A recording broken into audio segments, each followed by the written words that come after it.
Эфирде 12 октябрга карата алынган жаңылыктардын кечки топтому. Студияда мен Асел Болотбекова, саламатсыздарбы? Президент Сооронбай Жээнбеков Бишкек шаарынын аймагына кайтадан өзгөчө абал режимин киргизүү жарлыгына кол койду. Кыргызстандын премьер-министри Садыр Жапаров өкмөттүн аппаратынын түзүмдүк бөлүмдөрүнүн жетекчилери менен жыйын өткөрдү. Өкмөт башчы өлкө чоң саясий жана экономикалык реформалардын алдында турганын белгиледи.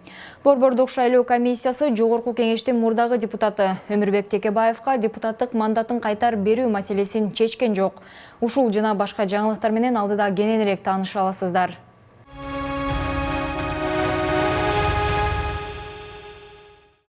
Президент Сооронбай Жээнбеков Бишкек шаарынын аймагына кайтадан өзгөчө абал режимин киргизүү жарлыгына кол койду. Аталган чечим жогорку кеңеш 3 күнүн ичинде Борбор калаанын аймагында буга чейин өзгөчө абал режимин киргизүү жөнүндө маселени карабагандыгына байланыштуу кабыл алынган. Анын негизинде Бишкектин аймагында 2020 жылдын 12 октябрынан кечки саат 20:00 баштап 2020 жылдын 19 октябрына чейин саат 7:00 чейин өзгөчө абал киргизилди. Өзгөчө абал киргизилген мезгилде Ички иштер министринин орун басары Алмазбек Орозалиев Бишкек шаарынын коменданты болуп дайындалып, режимди камсыздоо үчүн комендатура түзүлдү. Коменданттык саат киргизилип, жарандардын келип кетүүсүн өзгөчө режими коюлду. Жарандар массалык топтолгон жерлерде документтер текшериле турган болду жана байланышты пайдалануунун өзгөчө эрежелери киргизилери айтылды. Настоятельным просьбам жителей города Бишкек по нашим наблюдениям для дальнейшей стабилизации общественно-политической ситуации в городе Бишкек считаем необходимым продление режима чрезвычайного положения в городе Бишкек.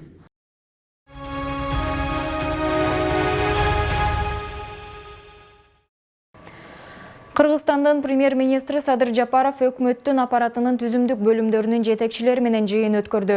Бул тууралуу өкмөттүн аппаратынын маалыматтык камсыздоо бөлүмү билдирди.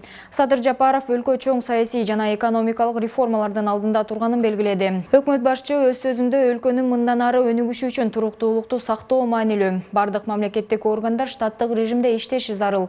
Биздин алдыбызда мамлекеттик башкаруу тутумун оптималдаштыруу, экономикалык активдүүлүктү калыбына келтирүү боюнча милдеттер турат.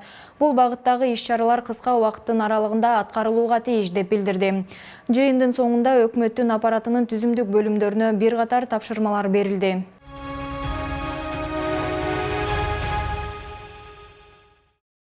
Борбордук шайлоо комиссиясы жогорку кеңештин мурдагы депутаты Өмүрбек Текебаевка депутаттык мандатын кайтарып берүү маселесин чечкен жок. Бүгүн 12 октябрда бул маселе БШКнын жыйынында каралды. Комиссиянын жетекчисинин орун басары Абдыжапар Бекматов жыйынга бош шайкомдун мүчөлөрүнүн тийиштүү саны катышпаганын жана бош мандат жок экенин билдирди. Өмүрбек Черкешевичке мандатты кайтарып берүү боюнча даярдалган чечимдин долбоорун коллегалар кабыл алган жок. Биз бул маселени БШК мүчөлөрүнүн 8ден кем эмеси менен кабыл алышыбыз керек. Тийиштүү добуш жеткен жок деп айтылат маалыматта.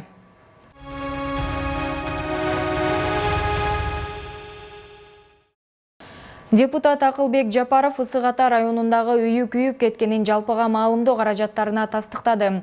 Депутаттын айтымында бул окуя 6 октябрда болуп өткөн. Кырсыктан эч ким жабыркаган эмес. Буга чейин социалдык тармактарда депутат Акылбек Жапаровдун үйү өрттөнүп жатат деген видео тараган. Өрттү Интернационал айылынын тургундары чыгарышы мүмкүн деген имиштер айтылууда.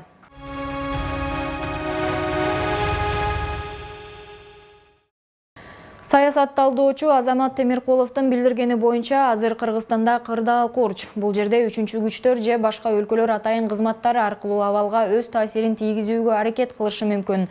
Бирок жарандык согуш чыгып кетет деген чочулоого негиз жок. Ал өз пикирин биринчиден азыркы кырдаалда саясий элитанын тиреши болуп жатат. Ал эми элдин арасында андай тирешүү жок. Экинчиден биздин элдин арасында идеологиялык кагылышуу жок. Мисалы Тажикстандагы жарандык согушта бир тарап коммунисттерди колдосо, экинчи тарап исламчыларды колдоп чыккан. Бизде андай жагдай жок деп билдирген.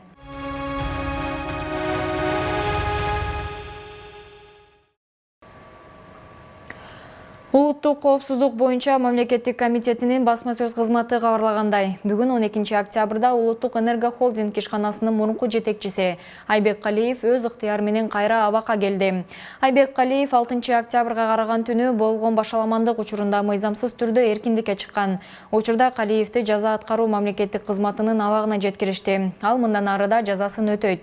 Эске салсак, Улуттук энергохолдинг ишканасынын мурдагы директору Айбек Калиев өткөн жылы Бишкек жылуулук электр борборунун реконструкциялоодогу коррупцияга тийиштиги бар деп айыпталып, үй мүлкүн мамлекетке алуу менен 15 жылга эркинен ажыратылган болчу.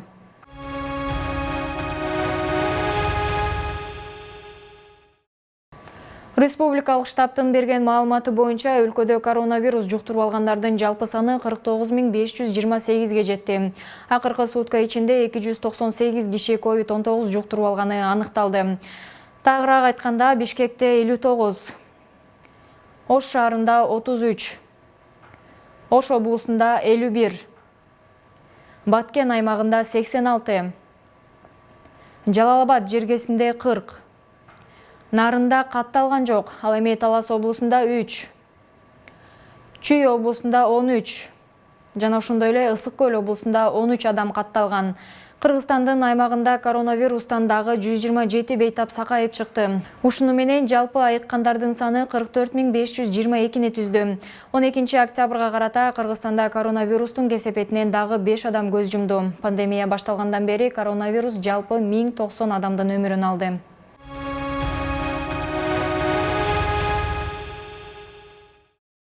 Тажикстанда өткөн президенттик шайлоодо учурдагы президент Эмомали Рахмон 90,92% добуш менен жеңип чыкты. Ага 3,837,000 шайлоочу добуш берген. Президенттик тактоо үчүн 5 талапкер ат салышкан болчу. Коңшу өлкөдө президенттик шайлоо 11 октябрда өттү. Тажикстанда жалпы 4,946,289 шайлоочу катталган. Анын ичинен 4,221,076 адам шайлоого катышкан. Жалпы шайлоочулар 85,39% түздү. Өлкө мыйзамына ылайык Тажикстанда президент 7 жылдык мөөнөткө шайланат. Шайлоодо добуштардын 50%-нан ашыгын алган талапкер жеңүүчү болуп саналат.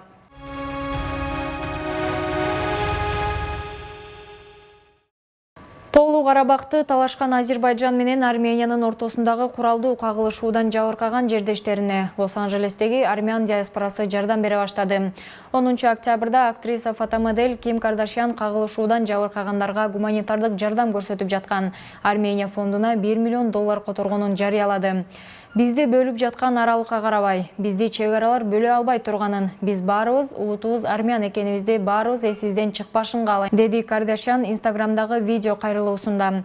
11 октябрда миңдей адам Лос-Анджелесте армяндарды колдогон акция өткөрүштү. Ошол эле маалда Беверли-Хиллздеги Туркиянын консулдугунун алдына 20 миңдей адам топтолуп Анкаранын Бакуну колдошун айыпташкан. Эске салсак, Тоолуу Карабактагы куралдуу кармаш 27 сентябрда тутанган. Анда оор артиллерия, аскердик учактар жана дрондор колдонулган эле. Анын кесепетинен жүздөгөн адамдар каза болду.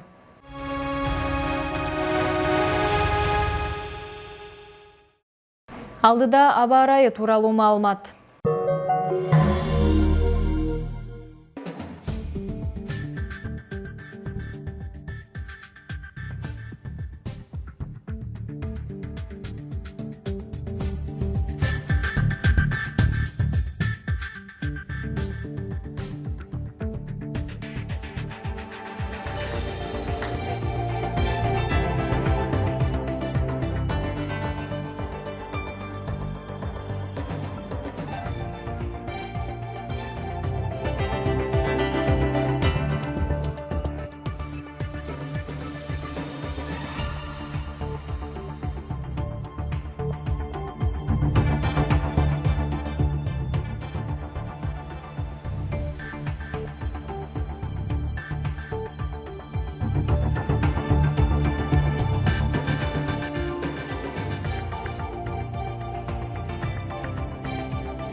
Дүйнөнүн жана Кыргызстандын жаңылыктары менен биздин 2020 чекит KG сайтыбыздан жана социалдык тармактагы баракчаларыбыздан тааныша аласыздар.